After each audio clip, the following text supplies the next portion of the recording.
Hello friends, new family, and colleagues. I'm sure most of you know me, but if you don't, my name is Callie and I'm the groom's sister. I'm going to start with growing up. So growing up, it was just Michael, myself, and our mom. Our dad had passed away whenever I was almost 2 and he was almost 5. So for the longest time, it was just the 3 of us, but we didn't really know any different. Our mom has a twin, our Aunt Colleen, and our Aunt Colleen actually lived 2 houses down from us growing up. So even though it was just the 3 of us, it kind of felt like the 6 of us because my aunt and 2 cousins would always be over our house. We went to school with them. They were kind of our siblings that we didn't have to live with. Another thing about Michael and I is we loved to sing together. Mainly, I like to do my rapping Nicki Minaj, and he loved to sing his Taylor Swift, and we would swap whoever we were singing, but I think that shows the drastic difference between Michael and I is I would be rapping Nicki Minaj, and he would be singing Taylor Swift. So getting along, I'm sure, as many of you know, we never really got along super well growing up. I see some heads shaking. We never got along super well growing up. We were always fighting, kind of butting heads, but I think it's because we were actually so similar and we knew the right amount that the other person could take without going over the edge. One thing I always did though was I always stuck up for my brother. So since he was a little bit more introverted than I was, I'm extremely extroverted.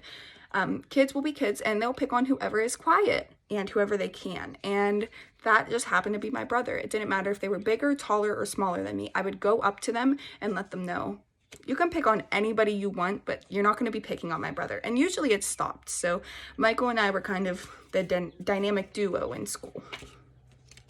So fast forward to whenever we both moved out. I feel that our relationship got so much better. And I feel like this happens with a lot of siblings. Is once you're forced not to spend time with them, you actually realize they're a pretty cool person. Some things that we do to keep our bond fresh is we try and get lunch every 1 to 2 weeks. I know life's busy, but whenever we have time, we try and get lunch together. We text almost every single day just to keep updated on each other's lives. And we also plan for our mom together. So since our mom gave us everything we had needed growing up as a single mom, we always try and repay her, whether that be taking her out to lunch, getting her nails done, just treating her. And now fast forward to meeting Anna. So Michael and Anna met at work.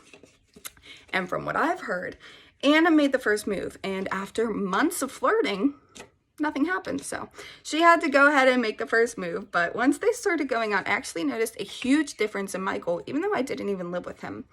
I noticed that he was just being a better person. He was going out of his way for others, and he was excited about his future. Coming from him, who had never really talked about his future, this is a huge deal for all of us.